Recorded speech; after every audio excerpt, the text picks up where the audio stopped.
సావధాన వైదేహీ వదనాభిలాసనైతం కామం సకామం కృతం విఖ్యాతం భవనత్రయం హరగర్భగ్నే కృతం లీలయా విశ్వామిత్రపరాధరాజవనవత్తత్సన్నిధానాం చితం శ్రీతారాగమయార్వాగమయే ప్రియానిదో మంగళం ముహూర్తే సావధాన సులగ్నే సావధాన శ్రీ సీతా సమేత శ్రీరామవరూపవర ధ్యాన సావధాన.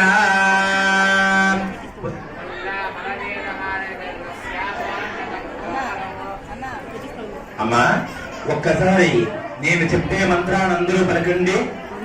త్రిగుణీకృత అగ్నిష్టోమ అతిరాత్ర ఆప్తోర్యామ శాంతవన వాజపేయ పౌండరీక అశ్వమేధాది శతక్రతూన మయా సహ దశపూర్వేష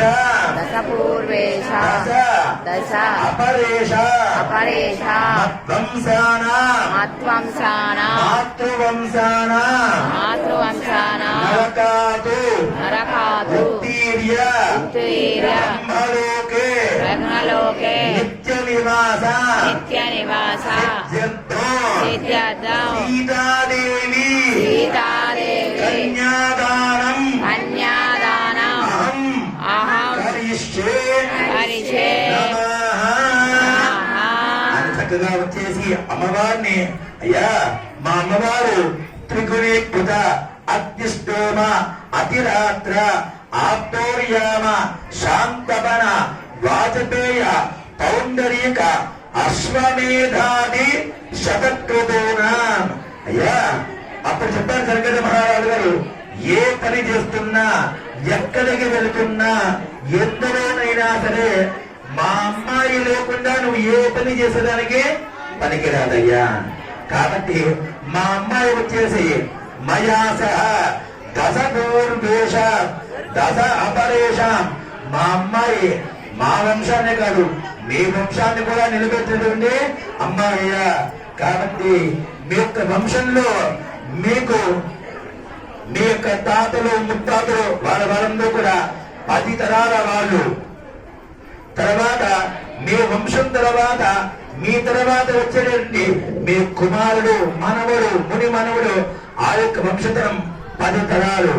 మొత్తం మీ దగ్గర ఎన్ని తరాలయ్యా? 21 తరాల యొక్క వంశతర పుణ్య ఫలితాన్ని ఒక్క మా అమ్మాయిని స్వీకరిస్తే మనకు మాత్రమే వస్తుంది అని చెప్పారంట. అందుకే ఎప్పుడైనా సరే కన్యాదానం అనేది ఎంతో గొప్పది. 100 మంది కొడుకులకి గాని 1000 మంది కొడుకులకైనా సరే ఎన్ని పెళ్లిళ్ళు చేసినా సరే ఒక్క ఆడపిల్ల నుంచి కన్యాదానం చేస్తే ఆ యొక్క సహస్ర కోటి వరహ పుణ్యాదాన ఫలితం ఒక్క ఆడపిల్లని కన్యాదానం చేస్తే వస్తుందంట. ఇక్కడ ఆడపిల్ల కలిగిన వాళ్ళు ఎంతమంది ఉన్నారు?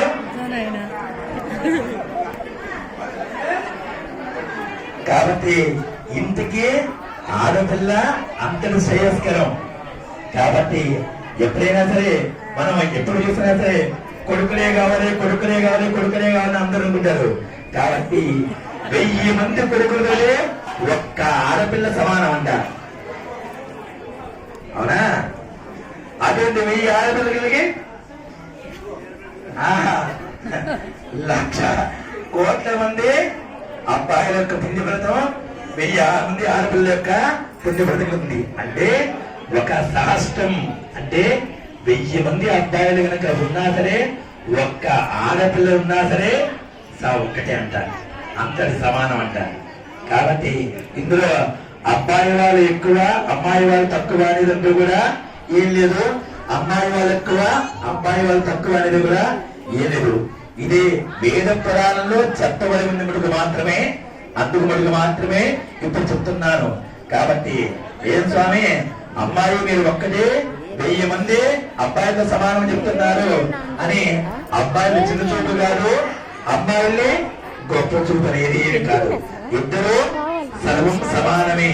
కాబట్టి ఆ విధంగా ఒక్క ఆడపిల్లని కన్యాదానం చేసినట్లయితే 1000 మంది కొడుకులతో సమానం అని అర్థం. ఏందమ్మాయి అప్పుడే పెళ్ళరంగాలు చిలక నువ్వు నవ్వుతున్నావా? అయ్యో సిగ్గుపడిపోతుంది అప్పుడే. కాబట్టి అటువంటి సీతమ్మ వారిని ఈ రోజు రామచంద్రమూర్తికి ఇచ్చి వివాహం జరిపిస్తున్నప్పుడు అప్పుడు జనక మహారాజు పట్ల నుండి ఋషీశ్వరు కూడా ఎవరు? గౌతమ మహామణి.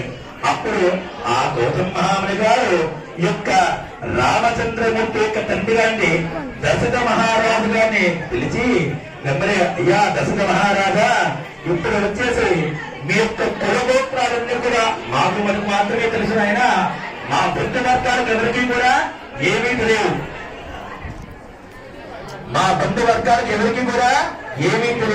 కాబట్టి మీ కులగోత్రాలెంతో ఒక్కసారి ఈ కన్యాదాన మహోత్సవంలో చెప్పండి అయ్యా అని ఈ యొక్క గౌతమ మహాముని గారు అడగగానే అప్పుడు దశరథ మహారాజు గారు వాళ్ళ కొడుకుల నుండి వశిష్ఠ మహాముని చక్కగా పిలిపించి చెప్తున్నారంట.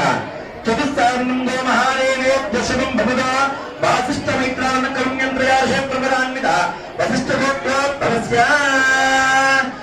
అజ మహాధర్మలో నత్తే చతుస్సారణంలో బ్రాహ్మణేభ్య శుభం భవదో వాసిష్ఠ మిత్రాన్న కరుణ్యంత్రయాశ ప్రమరాన్విత వాసిష్ఠ గోత్రోద్భవాయ రఘు మహాదేవర్మనో పౌత్రాయ చతుస్సారణంలో మహాదేవేభ్య శుభం భవతో వాసిష్ఠ మైత్రావన్న కౌండిన్యత్రయాశ ప్రమాణిత వశిష్ఠ గోత్రోద్భవాయ దశరథ మహారాజ శర్మణ పుత్రాయ చతుస్సారణంలో మహాదేవేభ్య శుభం భవతో వాసిష్ఠ మైత్రావన్న కౌండిన్య త్రయాశ ప్రమాణిత వశిష్ఠ గోత్రోద్భవాయ త్రిభువనాధీశాయ అఖిలాండకోటి బ్రహ్మాండ నాయకాయ తత్వాతీతాయ శ్రీ శ్రీరామచంద్రనే స్వామినే వరాయ. అప్పుడు చెప్తానంట ఈ యొక్క వశిష్ఠ మహాముని, అయ్యా మా యొక్క దశరథ మహారాజు యొక్క గోత్రం ఏదండి? వశిష్ఠ గోత్రము. వాళ్ళకి 3 ఋషులు. ఆయన యొక్క తాతగారి పేరు అజ మహారాజు గారు, ఆయన తండ్రి గారి పేరు రఘు మహారాజు గారు, ఈయన పేరు దశరథ మహారాజు గారు. అఖిలాండ కోటి బ్రహ్మాండ నాయకుడు అయినటువంటి ఈయన కుమారుడు తత్వాతీత స్వరూపుడు, అంతేకాకుండా ఇక్ష్వాకుల వంశోద్భవుడు, సూర్యవంశ ప్రదీపకుడు అనేటువంటి శ్రీరామచంద్రుడు అనేటువంటి వరుడయ్య మా అబ్బాయి అని చెప్పగానే వెంబడే యొక్క దశరథ మహారాజు అడిగాయంట, ఎప్పుడైనా సరే అబ్బాయి వాళ్ళు చెప్తేనే అమ్మాయి వాళ్ళు వినాలి, అంతేనా లెక్క? లేదంటే అమ్మాయి వాళ్ళు చెప్తే అబ్బాయి వాళ్ళు వింటారా? ఇప్పుడు చెప్తే మనకంటే వాళ్ళే ఎక్కువ. కాబట్టి ఇద్దరు లెక్కే. కానీ ఈ యొక్క కళ్యాణ మండపంలో ఈ యొక్క ఎప్పుడైతే గౌతమ మహాముని అడిగారో అంతకు దశరథ మహారాజు గారు, ఏమయ్యా ఎప్పుడైనా సరే అమ్మాయి వాళ్ళే కదా మొట్టమొదటిగా చెప్పాల్సింది, మొట్టమొదటిగా అబ్బాయి వాళ్ళు మాట చెప్పించారు మా కులగోత్రాలన్నీ కూడా, కాబట్టి మేమే చెప్పినప్పుడు వాళ్ళ చేత కూడా చెప్పించండి అయ్యా అని వశిష్ఠ ఋషీశ్వరుల ద్వారా ఈ యొక్క జనక మహారాజు గారికి చెప్పారంట దశరథ మహారాజు గారు. అప్పుడు గౌతమ మహారాజు గారు చెప్తారంట, ఓం చతుస్సారబంధంలో మహాదేవేభ్య శుభం భవతో అంగీరస ఆయాస్య గౌతమ త్రయార్హే ప్రవరాన్విత గౌతమ సగోత్రోత్రోం ఓం భాస్వరేజ మహాదేవర్మణో నత్రీం చతుస్సారబంధంలో మహాదేవేభ్య శుభం భవతో అంగీరస ఆయాస్య గౌతమ త్రయార్హే ప్రవరాన్విత గౌతమ సగోత్రోద్భవీ స్వర్ణలోక మహారాజు వర్మణే పౌత్రీం చతుస్సారణంలో మహాదేవేభ్య శుభం భవతో అంగీరస ఆయాస్య గౌతమ త్రయార్షే ప్రవరాన్విత గౌతమ సగోత్రోద్భవీ జనక చ మహారాజు వర్మణ పుత్రీం చతుస్సారణంలో మహాదేవేభ్య శుభం భవతో అంగీరస ఆయాస్య గౌతమ త్రయాళే ప్రపురాన్విత గౌతమ సగోత్లో భవీం తద్దా స్వరూపిణీ చంద్రవంశ ప్రదీపికా సాక్షాత్ సీతాదేవి నామ్నే కన్యా.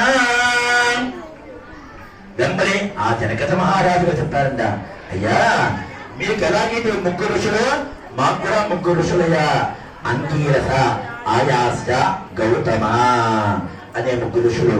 మాది గౌతమ సగోత్రము.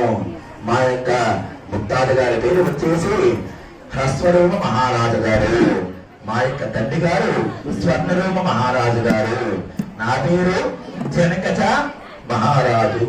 సాక్షాత్తు మా యొక్క వంశము చంద్రవంశ ప్రదీపిక, నిమివంశ ప్రదీపిక. అంతేకాకుండా తత్వస్వరూపిణి, నిఖిల లోకానికి ఎదురంటే మా యొక్క ఇంటి ఆడపిల్ల లక్ష్మీదేవి ఎవరు అంటే సీతాదేవి నామ్ని కన్యా.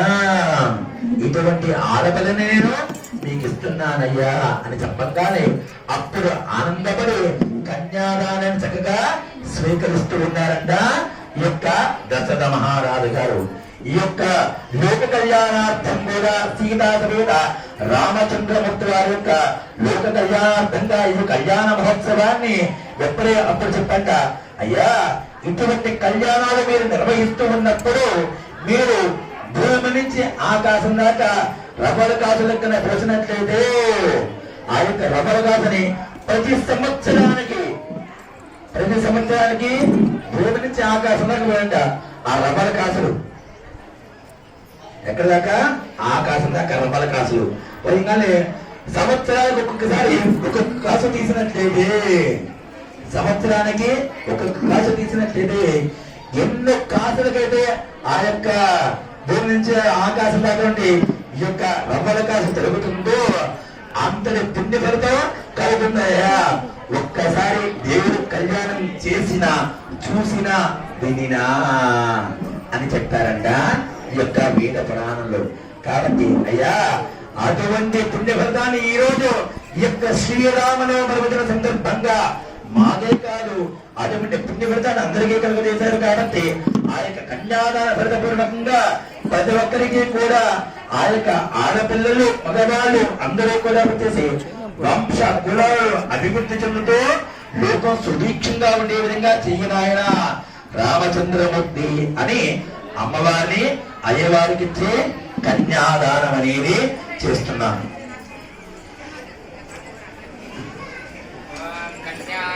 కన్యాంకనక సంపన్నాన్ కనకాభరణేయుతాం దాస్యావతే విష్ణవే తుభ్యం బ్రహ్మలోకే జిగీషయా.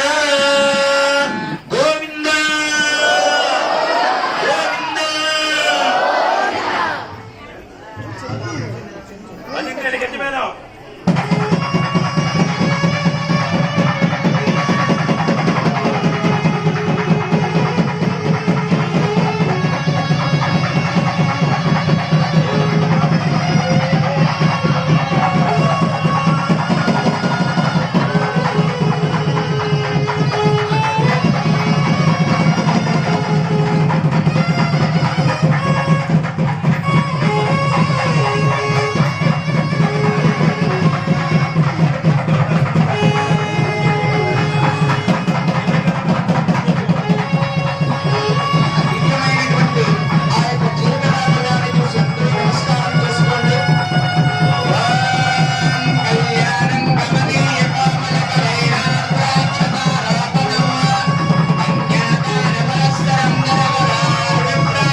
సుముహూర్తానికి వచ్చేసాము, చక్కగా వచ్చేసి ఇప్పుడు ఏమయ్యా ఈ జీలకర్ర బెల్లమే ఎందుకు పెట్టాలి స్వామి, ఇంకేదైనా పెట్టవచ్చు కదా అని ఎవరికైనా సందేహం రావచ్చు.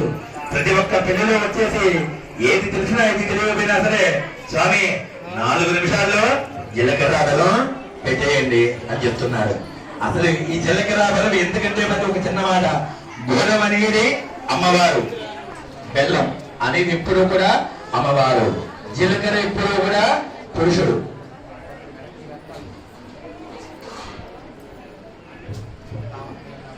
ఈ యొక్క పురుషుణ్ణి శ్రీమూర్తి కూడా లోక కళ్యాణార్థంగా ఎప్పుడైతే ఏకపరుస్తున్నామో వాళ్ళకి సహస్ర ఆజ్ఞా చక్రాలని ఉంటాయి. కాబట్టి ఆ ఆజ్ఞా చక్రాల్లో ఇదిగోండి ఈ యొక్క తలపై నుండి ఆజ్ఞా చక్రము ఆ యొక్క దివ్య తేజస్సుని ఒకరిని మోహించాలి అంటే ఒకరు ఇంత అందంగా ఉన్నారు అని ఒకరిని చూసి మాట్లాడుతూ వాళ్ళకి ఎంతసేపు చూసినా సరే ఇటువంటి వాళ్ళు మనకి దొరికితే బాగుండాలి. ఎప్పుడైతే ఆనందపడుతూ ఉంటామో ఒక శ్రీమూర్తి గాని పురుషుడు గాని ఆ యొక్క మోహించే కాల సమయాన్ని తెలుసుకునేది ఏంటంటే ఆజ్ఞా చక్రము అని అంటారు. ఆ ఆజ్ఞా చక్రాన్ని ఎవరైతే వివాహం చేసుకునే దంపతులు ఈ యొక్క ఆజ్ఞా చక్రంలో ఆ జీలకర్ర బెల్లం పెడుతూ ఉన్నప్పుడు చూసుకుంటారో ఆ యొక్క దృష్టి మొత్తాన్ని కూడా ఒకరినొకరు ఏకపరుచుకుని వాళ్ళ దాంపత్య ఆనందకర జీవితాన్ని సుఖ ఆనందంగా జీవిస్తారే పరమార్థంతో ఈ జీలకర్ర బెల్లం ఎప్పుడూ కూడా విడదయ్యరాని బంధముగా